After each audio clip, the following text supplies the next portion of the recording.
اگر تمہاری کسی بھی حرکت سے کبھی کوئی غیر معمولی پن دکھائی پڑا تو تمہارے ساتھ مجھے بھی جان سے ہاتھ دھونے پڑیں گے۔ ایسا کبھی نہیں ہوگا مس کامنی، ایسا کبھی نہیں ہوگا۔ ایسا مت کہیں، مت سوچیں ایسا۔ اگر آپ کو کچھ ہو گیا، خدا کی قسم میں سارے جہان کو آگ لگا دوں گا۔ یہ کہہ کر اس نے بظاہر بے اختیار ہو کر قدیم عاشقوں کے انداز میں گھٹنا زمین پر ٹکا کر کامنی کا ہاتھ تھام لیا۔ اوہ طاہر بس کرو، میں مر جاؤں گی۔ اوکے آؤ چلتے ہیں۔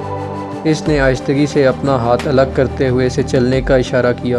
طاہر کا دل خوشی کے مارے بلیوں اچھل رہا تھا۔ اسے شاندار اور ناقابل یقین کامیابی حاصل ہوئی تھی۔ دل ہی دل میں اپنی شاندار اداکاری پر اس نے خود ہی اپنے آپ کو داد دی اور اس کے پیچھے پیچھے چلنے لگا۔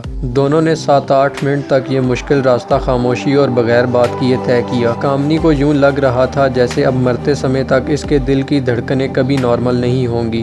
یہ دشوار گزار راستہ تھا، لیکن اس کا دیکھا بالا تھا۔ اس سے پہلے 2 گروپس اس کے ہاتھوں تربیت مکمل کر کے جا چکے تھے۔ معمول کے مطابق وہ سنبھل کر قدم رکھ رہی تھی جب اچانک اس کا پاؤں پھسل گیا اور اس سے پہلے کہ وہ سر کے بل نیچے سینکڑوں فٹ گہرائی میں جا گرے، بجلی کی سی پھرتی سے آگے بڑھ کر طاہر نے اسے تھام لیا۔ کامنی اس کے بازوؤں میں جھول گئی۔ اس کے دل کی دھڑکنیں بے قابو ہو رہی تھیں۔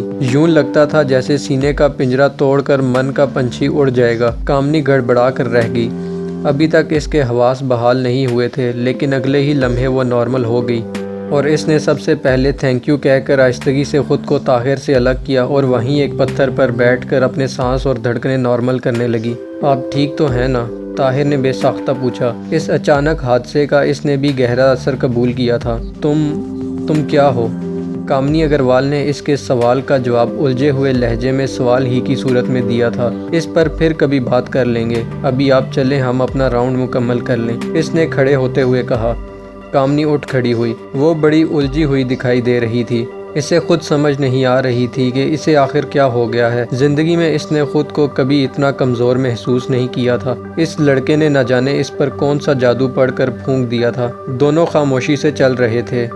تربیت کے مطابق یہاں انہیں مختلف رکاوٹیں عبور کر کے اپنے ٹارگٹ ایریا میں پہنچنا اور پھر واپس آنا تھا، اور یہ معمول کی پریکٹس تھی۔ اس درمیان بطور انسٹرکٹر کامنی نے ان کی غلطیاں نوٹ کر کے انہیں بچ نکلنے کی ترکیبات بتانی تھیں، لیکن ابھی تک وہ خود غلطیاں کرتے چلی جا رہی تھی۔ طاہر نے اسے بے بس کر دیا تھا۔ ایک بات پوچھوں طاہر؟ اس نے اچانک ہی ایک جگہ رک کر طاہر کی آنکھوں میں جھانکا، جہاں سوائے معصومیت کے اور کچھ اسے دکھائی نہیں دے رہا تھا، کیونکہ طاہر نے اس دوران اپنا چہرہ مستقل مانگنے والوں جیسا بنا رکھا تھا۔ پوچھیں، اس میں اجازت لینے والی کیا بات ہے؟ طاہر نے اس کی آنکھوں میں جھانکتے ہوئے کہا۔ تم کون ہو؟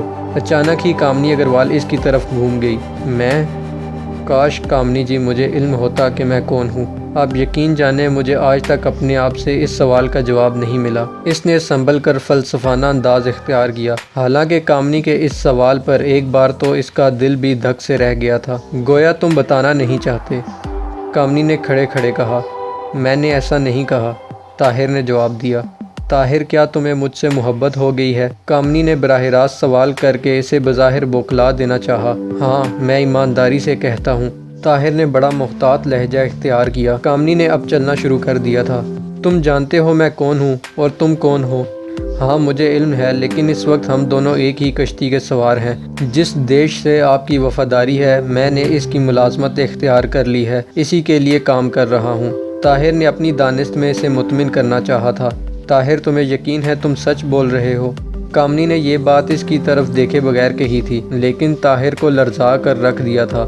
کامنی جی میں سچ بول رہا ہوں یا جھوٹ، اس کا فیصلہ شاید ابھی نہ ہو سکے، لیکن جلد ہی ہو جائے گا۔ مجھے آپ سے صرف یہ کہنا ہے کہ جان بوجھ کر مرنے کا شوق کسی کو نہیں ہوتا۔ کم از کم میں اتنی جلدی مرنا نہیں چاہتا۔ مجھے اپنے کئی قرض لوٹانے ہیں۔ مجھے علم ہے آپ اگر چاہیں تو مجھے ابھی گولی سے اڑا سکتی ہیں۔ آپ کو اس کا اختیار حاصل ہے۔ میں یہ بھی جانتا ہوں مجھے ایسا نہیں کہنا چاہیے تھا۔ آپ میری بات مانیں تو میں شاید اپنا مقصد بھی حاصل نہ کر پاؤں گا، نہ مانیں تو بھی دونوں صورتوں میں میری ہی موت ہے۔ لیکن میں نے کہا نا کہ میں اس جذبے کے ہاتھوں بے بس ہو کر آپ کے سامنے اقرار کرنے پر مجبور ہو گیا ہوں۔ اب میں اطمینان سے مر سکوں گا۔ اگر اس سے پہلے مر جاتا تو مرنے کے بعد بھی پچھتاوا لگا رہتا۔ وہ چلتے چلتے اس طرح کامنی اگروال کے سامنے آ چکا تھا کہ وہ آگے نہیں جا سکتی تھی۔ او بھگوان! کامنی نے بے ساختہ کہا اور طاہر کے رویے میں خوشی کی لہر دوڑ گئی۔ اس کا مطلب یہی تھا کہ وہ کامنی کو ورگلانے میں کامیاب ہو گیا ہے۔ آؤ چلیں، کامنی نے اپنی گھڑی کی طرف دیکھ کر کہا۔ دونوں نے اپنی ریکی مکمل کرنے تک کوئی بات نہیں کی تھی۔ اب وہ فنشنگ پوائنٹ کے نزدیک پہنچ چکے تھے۔ طاہر، ایک درخواست کر رہی ہوں، اپنا اور میرا خیال رکھنا۔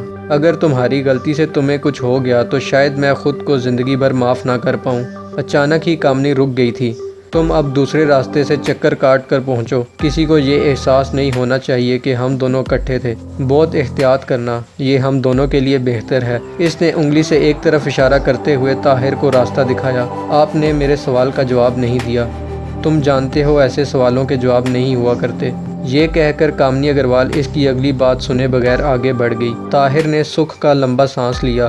ابھی تک وہ کامیاب جا رہا تھا، وہ مطمئن تھا۔ اب کامنی اگروال بچ کر نہیں جا سکتی تھی۔ اسے علم تھا کہ تھوڑے سے فرق کے ساتھ مشرق کی ہر عورت ایک جیسی ہی ہوتی ہے، اور آج اسے اس بات کا ثبوت بھی مل گیا تھا۔ اگلے 15 منٹ کے بعد جب وہ مقررہ ہدف پر پہنچا تو کامنی سلیم اور مشتاق کے ساتھ وہاں موجود تھی۔ تم 3 منٹ لیٹ ہو مسٹر، اس نے جان بوجھ کر قدرے سخت لہجے میں طاہر سے کہا۔ I am sorry madam. Tahir نے بھی سعادت مندانہ شاگردوں کی طرح جواب دیا۔ سوری سے کام نہیں چلے گا، اس بزنس میں ایک ایک لمحہ قیمتی ہوتا ہے۔ تم جانتے ہو 1 منٹ کی غفلت سے کیا نتیجہ نکلتا ہے؟ عین ممکن ہے وہ بم جو تم کسی اور کے لیے لگا رہے ہو تمہارے ہاتھ میں ہی پھٹ جائے۔ عین ممکن ہے ٹائمنگ کی معمولی سی غلطی تمہارے سارے کیے کرائے پر پانی پھیر دے۔ کامنی نے جان بوجھ کر قدرے درست لہجے میں کہا۔